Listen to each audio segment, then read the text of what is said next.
ऐसा कभी नहीं हो सकता है। कोई भी परिस्थिति आए, आपको विवेक से, शांति से सोच के जो उचित है निर्भीकता से करो, निश्चिंतता से करो। अगर कोई युद्ध के मैदान में है, कितना भी बड़ा जो है क्यों ना ऑपोजिशन हो, आपके घर पे किसी ने अटैक कर दिया, चोर घुसा है, डाकू घुसा है, आप करोगे नहीं क्या रक्षा? कितना भी जो है लंबा चौड़ा क्यों ना हो।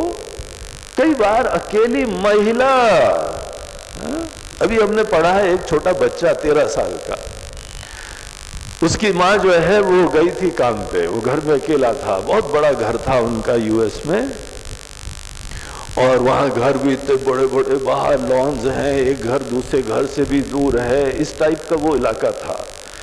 तो उसने देखा एक गाड़ी की आवाज आई, उन्हें खिड़की से झांका तो कोई नई गाड़ी कोई थी, वो आके ड्राइववे में रुकी और उससे कोई बड़े अनजाने से लोग, नीग्रोस कोई दो थे, वो उतरे। तो उसको कुछ शंका हुई, बोला कुछ गड़बड़ लोग दिख रहे हमको, अकेला था इतने बड़े घर में। अब वहां पे ऐसी विषम परिस्थिति आ गई, उसका क्या धर्म है? उसने बोला भाई हमको अपनी रक्षा भी करनी है, घर की भी रक्षा करनी। उसको याद आया कि उसकी मम्मी के पास एक पिस्टल रखी हुई थी, उसने एक बार दिखाई थी उसको, वो गया निकाल के लाया पहली बार, कि उन्होंने प्रैक्टिस भी कभी नहीं करवाई। बोला बेटा छूना नहीं इसको, खतरनाक चीजें हैं ये। इवन तो यूएस में सबके पास रहता है, बच्चे बच्चे कहाँ स्कूल में जाके फायरिंग करने लगते हैं, ऐसी दुर्दशा है वहाँ। तो उसने गया, निशाना लगाया और एक गोली चला दी। वो लोग जब तक पीछे दीवार कांद के वो घर में घुस रहे थे, एकदम वो लोग अलर्ट हो गए। बोला यार कोई ना कोई है और वो भी बंदूक चलाने वाला है। इस बच्चे को जो है वो इतना बल आ गया, कहां से शक्ति आ गई, बिल्कुल उसने किताबों में या पिक्चरों में देखा होगा, दोनों हाथ से पकड़ के। पिस्टल चलाना भी आसान नहीं होता है, बड़ी झटके मारती है, एकदम जब गोली मारो तो ऊपर जाता है उसका बैरल, बंदूक भी चलाओ तो फिर ऐसी झटका मारती है कि अच्छी तरह नहीं लगाया हो तो पीछे गिरते हो। हम लोग एनसीसी में चलाई हमने खूब, बाकी हमारे जो है वह फौजी परिवार था, खूब हमने निकटता से देखा ये सब। बड़ा जो है झटका लगता है, बड़ी प्रैक्टिस चाहिए। हमको तो आश्चर्य होता है, छोटा 13 साल का बच्चा पकड़ के दृढ़ता से फायर करा और एक को जो है वो थोड़ी चोट भी लगी। वो भागे दोनों जो है दीवार कूद के भागे, उसने छोड़ा नहीं, बाहर गया, फिर फायरिंग करी, पता लगा एक आदमी को चोट भी लगी, वो जाके सीधे अस्पताल में गया और तब तक इन्होंने सब कर दिया। हमको जब कोई विषम परिस्थिति हो, ये थोड़ी देखा जाता है कि यहाँ पे हम कमजोर है, नहीं है, हमको सामना करना चाहिए। हमारे देश के ऊपर समस्या है, करना चाहिए। छोटा सा इजराइल देश है, सबको जो है नाकों चने चबवा देता है। अरे हमारा घर उजाड़ रहे हो तो जब नौबत आए, सदैव भी नहीं झगड़ते रहते कोई, ये थोड़ी झगड़ना हमारी प्रकृति है। लेकिन अगर कभी नौबत आ जाए, जैसे अर्जुन को थी, अर्जुन तुमको इस समय तुम्हारे देश को तुम्हारी जरूरत है, तुम्हारी संस्कृति तुम्हारी आंखों के सामने खत्म होती जा रही है, अव्यवस्था होती जा रही है। उठो अर्जुन, जो उचित है तुम्हारी सबकी जो है वो आशाओं को पूरा करो, रक्षा करो सबकी। युद्धस्व विगत ज्वरः, यही जो है उपदेश दूसरों के लिए कैसे अप्लाई होगा? कोई शिक्षक है, उसे बोले तुम पढ़ाई करो, कैसी भी परिस्थिति आ जाए तुम डेडिकेट रहो अपने फील्ड में। कोई व्यापारी हो, बोलते हैं कैसी भी जीवन के उतार चढ़ाव आए, तुम अच्छी तरीके से बिजनेस के फील्ड में एक्सीलेंस उत्पन्न करो, स्टेक्स लगाओ, इन्वेस्टमेंट करो, ये करो। जिसके लिए जो धर्म है, जो वर्ण वाले होते हैं, उनके लिए जो भी आवश्यक है वो काम करो। तुम डर के बैठने से कोई काम नहीं होता है। अर्जुन ये बात यहां बता के आगे भगवान बोलते, अर्जुन एक पॉइंट तुमने ध्यान दिया, हमने ये कहा कि किसी का जो भी प्रकृति हो, तुम्हारा नेचर हो, तुम ब्राह्मण हो, क्षत्रिय हो, वैश्य हो, शूद्र हो, ये 4 वर्ण हम लोगों के वहां की एक सच्चाई है। देखिए आजकल जो है ना, बहुत सारे लोग हमारी इस व्यवस्था के ऊपर उनका ज्ञान नहीं रखते और इसके बहुत सारे दुरुपयोग भी हुए हैं। अनेकों जगह जाति के नाम पे इतने दुरुपयोग हुए हैं कि कई गांव में जो है वह गरीबों पानी नहीं पीने देंगे, तुम्हारा नल अलग, तुम्हारा कुआं अलग और हमारा कुआं अलग, ये हमारा मोहल्ला अलग है, तुम्हारा हुआ ये सब। ऐसी जो है जाति की व्यवस्था का दुरुपयोग हुआ है। लेकिन ये सब चीजें एक गलत डेवलपमेंट है, एक दुरुपयोग है किसी व्यवस्था का। इस चक्कर में एक फैशन बन गया है आजकल कि हमारे देश का सत्यानाश केवल जाति व्यवस्था ने करा है। तुम लोग थोड़ा विचार करो। चलिए हम लोग एक ओपन माइंड से ये सोचें कि ये जाति की व्यवस्था क्या है। ये कर्म योग के कॉन्टेक्स्ट में भी ये बात यहां सामने आई है। इतनी सुंदर साइकोलॉजिकली परफेक्ट ये व्यवस्था है। वर्ण व्यवस्था ये बताती है कि हर व्यक्ति जो पैदा होता है उसकी एक जन्मजात प्रकृति होती है, एक नेचुरल इंक्लिनेशंस होते हैं, झुकाव होता है, आप बचपन से देख सकेंगे। और या उसको धीमे धीमे जो परिवेश प्राप्त होता है, सराउंडिंग प्राप्त होती है, उससे भी उसके अंदर कंडीशनिंग्स, इंटरेस्ट धीमे धीमे क्रिएट होते जाते हैं। कुछ चीजें उसका एक स्वाभाविक प्रेम बन जाता है। इसको हम लोग भिन्न भिन्न नाम से बुलाते हैं। इसको आदमी की प्रकृति बोलते हैं, इसको यहाँ पे स्वधर्म बोलते हैं, 18वें अध्याय में इसको सहज कर्म भी बोलते हैं। जो आदमी की प्रकृति होती है, गीता का ये सिद्धांत है, वेदों का ये सिद्धांत है कि अगर आदमी अपनी प्रकृति के अनुरूप अपने कर्म के फील्ड को चूज करता है तो वहां पे एक्सीलेंस होती है। एक प्रस्तावना है किसी की, एक किसी व्यक्ति का एक आइडिया है कि अगर कहीं पर भी आपने कोई बच्चा है, उसकी प्रकृति के अनुरूप उसको कर्म का क्षेत्र दे दो, उसका दिल लगेगा, उसका कॉन्फिडेंस होगा। और इसी के लिए अनेकों अनेकों पिक्चर भी बनी कि देखो ये बच्चों को इन्होंने जो है जहां फील्ड मिला एक्सेलेंस उत्पन्न हुआ। ये गीता का सिद्धांत है, ये वेदों का सिद्धांत है। वो कौन सी पिक्चर थी, तारे ज़मीं पर, वो छोटा बच्चा था, उस टोटल फेलियर हो रहा था। हर जगह जो है उसकी माताजी बोलती यार तुम पढ़ाई नहीं करते हो, ये कर रहे हो, तुम टाइम वेस्ट कर रहे हो, हमारा पैसा भी खराब कर रहे हो और हमें नाक भी कटा रहे हो और ऐसा कर रहे हो। सब लोग उसको बेचारे के ऊपर लांछनाएं लगाते रहते थे। एक कोई शिक्षक मिला, उसने पहचाना कि इसके इंटरेस्ट किस फील्ड में है और उसके इंटरेस्ट के फील्ड को उसने एनकरेज करके बताया। He was one of the best artist around. इतनी सुंदर उसमें संवेदना थी, कला थी, पहचानने वाला चाहिए। ये बात दरअसल गीता की है। अगर वो पिक्चर में ये भी कह देते तो बड़ा अच्छा रहता है कि भगवान ने गीता में भी कहा है, लेकिन यही तो इन लोग की जाती है, लेते यहाँ के आइडियाज हैं। कभी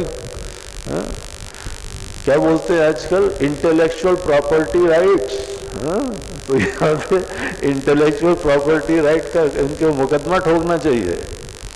यार हजारों साल पहले हमारे भगवान कह रहे हो और तुम एक बात भी नहीं कह रहे हो, जैसे तुम्हारा सिद्धांत है। Anyway that is by the way, ये तो जो बड़े लोग करते रहते हैं, छोटे लोग श्रेय लेते रहते हैं, वो तो दुनिया की रीति है। लेकिन यहाँ पे बात ये है कि इस सिद्धांत को देखिए। जो व्यक्ति का प्रेम है, अगर आप उस फील्ड में उसको एनकरेज करेंगे, दे विल बी एक्सेलेंस। क्योंकि फॉर द सिंपल रीजन उसका प्रेम है, खुशी है। बच्चे लोगों को खेलने का इंटरेस्ट हो तो धूप हो, गर्मी हो, सर्दी हो, बरसात हो, क्या चिंता होती है? एक बार किसी घर में माता जी ने बोला बेटा दही ले आओ, बहुत गर्मी है, जब तक थोड़ी देर में उनके फ्रेंड आए, बोला चलो खेलने चलते हैं, मैदान खाली है, चलो हो जाए क्रिकेट मैच। बोलता हाँ हो जाए।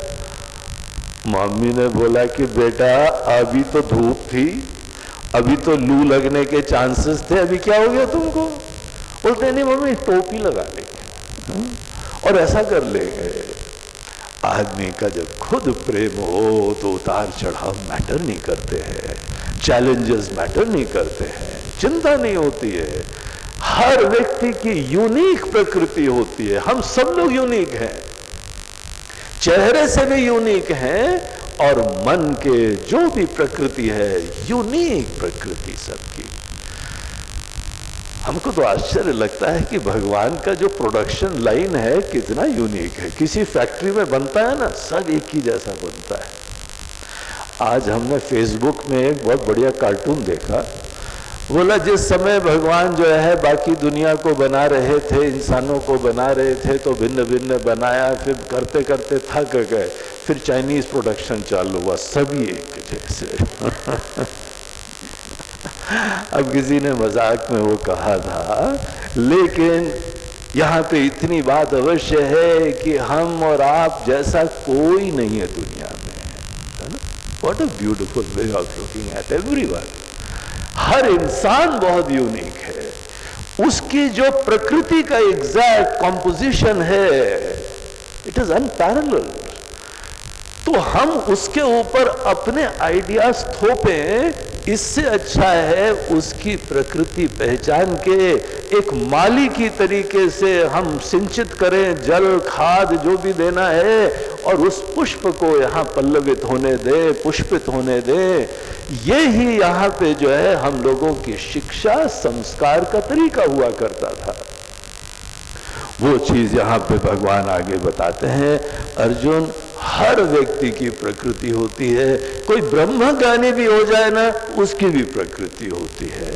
ये देखिए आगे के श्लोक, 33rd श्लोक ऑनवर्ड हम लोग चैंट करें पहले, फिर हम बताते हैं। सदृशं चेष्टते स्वस्याः, सदृशं चेष्टते स्वस्याः, प्रकृतेर्ज्ञानवानपि, प्रकृतेर्ज्ञानवानपि,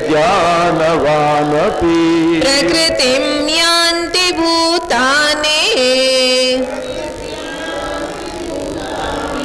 निग्रहः किं करिष्यति, निग्रहः किं करिष्यति, इन्द्रियस्येन्द्रियस्यार्थे, इन्द्रियस्येन्द्रियस्यार्थे, रागद्वेषौ व्यवस्थितौ, रागद्वेषौ व्यवस्थितौ, तयोर्नवशमागच्छेत्, तयोर्नवशमागच्छेत्, तौ ह्यस्य परिपन्थिनौ, तौ ह्यस्य परिपन्थिनौ, श्रेयान् स्वधर्मो विगुणः, श्रेयान् स्वधर्मो विगुणः, परधर्मात् स्वनुष्ठितात्, परधर्मात् स्वनुष्ठितात्, स्वधर्मे निधनं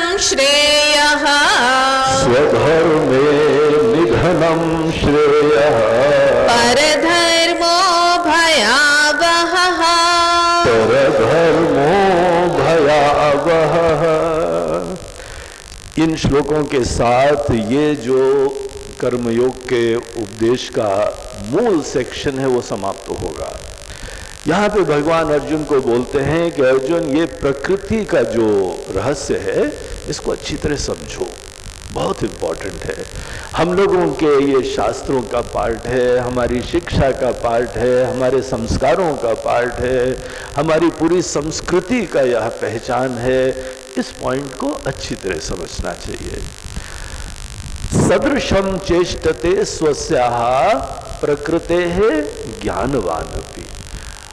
अर्जुन को अज्ञानी आदमी की तो छोड़ो, हम बताते हैं कोई ब्रह्म ज्ञानी हो, बहुत ही महान संत हो, जगे हुए हों, प्रबुद्ध लोग हों, उन लोगों को भी देखो, उनकी भी वो लोग इस दुनिया में जो कार्यकलाप करते हैं उनकी प्रकृति के अनुरूप ही करते हैं। इससे ज्यादा हम बड़ी महिमा प्रकृति की क्या बता सकते हैं। अर्थात ज्ञानी को भी प्रकृति से बाधा नहीं होती है। जो तुम्हारी प्रकृति है वो तुम्हारे आध्यात्मिक विकास के लिए बाधा नहीं बनेगी, वो तुम्हारे लिए सहायक बनेगी, वो फैसिलिटेट करेगी तुमको। प्रकृति के अनुरूप कर्म करने से क्या होता है कि वो आप कोई भी कर्म करते हैं बहुत प्रेम से करते हैं, खुशी से करते हैं। एक सचिन तेंदुलकर का हमको स्टेटमेंट पढ़ने को आया, बोलते हैं कि there is nobody as blessed and lucky as I am. किसी ने बोला क्यों भैया ऐसी क्या बात है, तुम्हारी अच्छी किस्मत होगी, हमारी भी बहुत अच्छी किस्मत है। बोलते नहीं, हमारा मतलब ये है just look at the fact कि हम वो काम करते हैं जो हमको खुशी लगती है and I get paid for that. हमारी मस्ती है खेलने में, बचपन से मौका मिला खेलना है, हम तो खेल ही रहे हैं, मजा ले रहे हैं, और यहां पे करोड़ों करोड़ों की वर्षा हो रही है। बोलते इससे ज्यादा सोने में सुहागा और क्या होगा। जो आदमी अगर अपनी प्रकृति के अनुरूप काम करता है, दरअसल वो काम कर रहा है जो उसका प्रेम का विषय है, उसकी हॉबी है, उसकी मस्ती है, आनंद का विषय है। और जब भी कोई आनंद का विषय होता है, न थकावट होती है, न बाधा होती है, न चिंता होती है। कर्म के अंदर भगवान एक चीजें बताते हैं कि अर्जुन वही सबसे अच्छा कर्म होता है जिसमें फ्यूचर की एंजाइटीज ना हो। आप ध्यान दीजिए, जो आपके प्रेम के विषय है ना, उसमें कोई भविष्य की चिंता नहीं होती।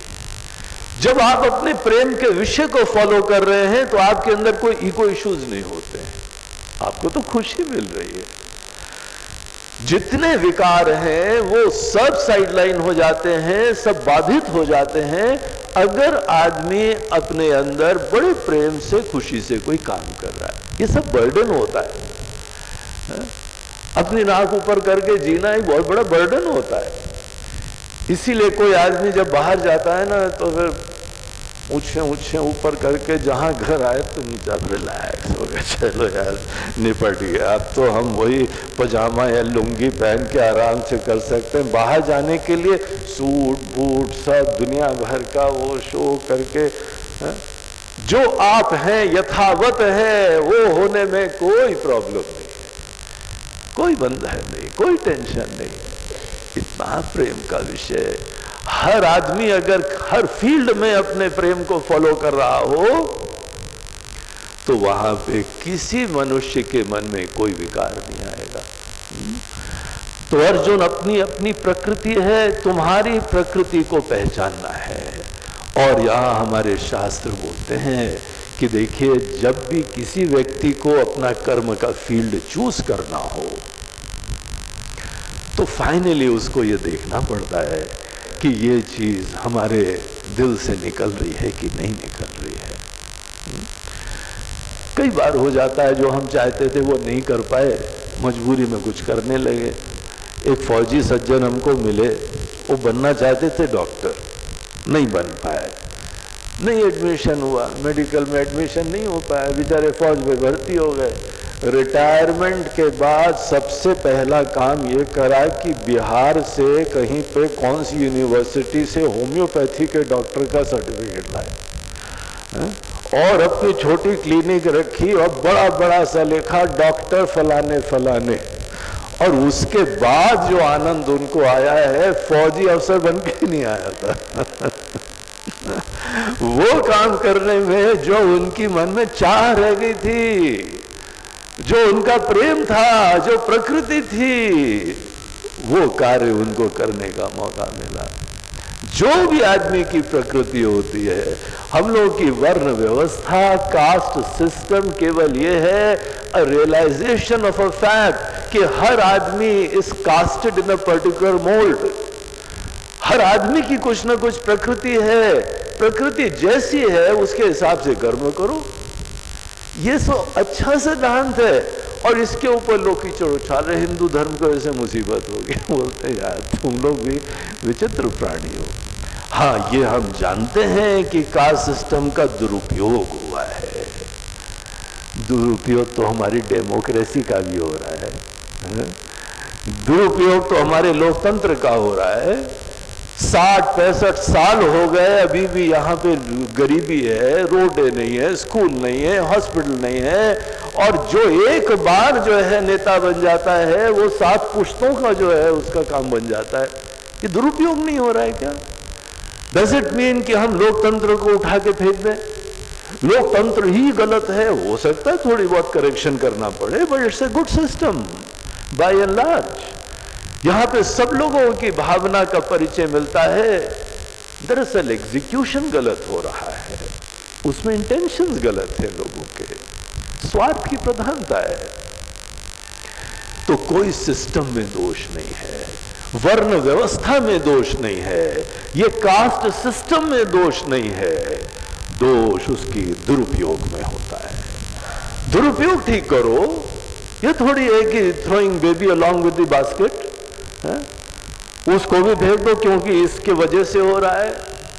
ये तो ऐसी बात है कि जैसे कि कोई आदमी हिंदू धर्म का केवल दोषारोपण करने के लिए ठान लिया है। लॉर्ड मैकॉले ने यही करा था।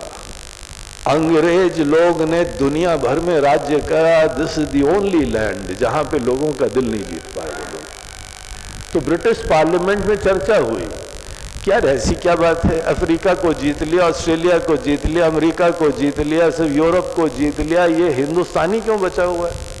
ऐसी क्या बात है कि यहाँ के लोगों को तुम अभी तक कन्वर्ट नहीं कर पा रहे हो, यहाँ के लोगों को जीत नहीं पा रहे हो, अपने गुलाम नहीं बना पा रहे हो? तो लोगों ने रिसर्च करके बताया, बोलते हैं दीज फेलोज से हिंदू लोग जो है ना अपनी जड़ों के प्रति इतना स्वाभिमान रखते हैं, इतना बल मिलता है उनको कि वो लोग जल्दी से प्रभावित नहीं हो रहे। तो बोला अगर ये बात है तो उनकी जड़ों से उनका कनेक्शन काटो, हमको तो इनको जीतना है। तो लॉर्ड मैकॉले को एक काम दिया गया, उन्होंने एजुकेशन सिस्टम को पूरा चेंज करा। उन्होंने ऐसे बीज डाले जिसके वजह से हम लोगों को अपनी ही धर्म, परंपरा, संस्कृति उसके प्रति जो है वह दोष बुद्धि आने लगे। ये सब उसी का षड्यंत्र है। और उसके बाद ऐसे लोगों का ही कुछ ऐसा दौर चला, धीमे धीमे हम लोग अपनी जड़ों से दूर होते गए। एक समय ऐसा भी था, आज तो नहीं है, आज तो पूरी दुनिया में जो है वह भारतीयता का, हिंदुत्व का इतना ज्यादा जो है वह गौरव गान चल रहा है। लेकिन एक समय था लोगों को संकोच होता था बोलने में, हम हिंदू हैं। ये उसी का प्रभाव था, उनका षड्यंत्र था। हम लोगों के वहां इतनी सुंदरता है।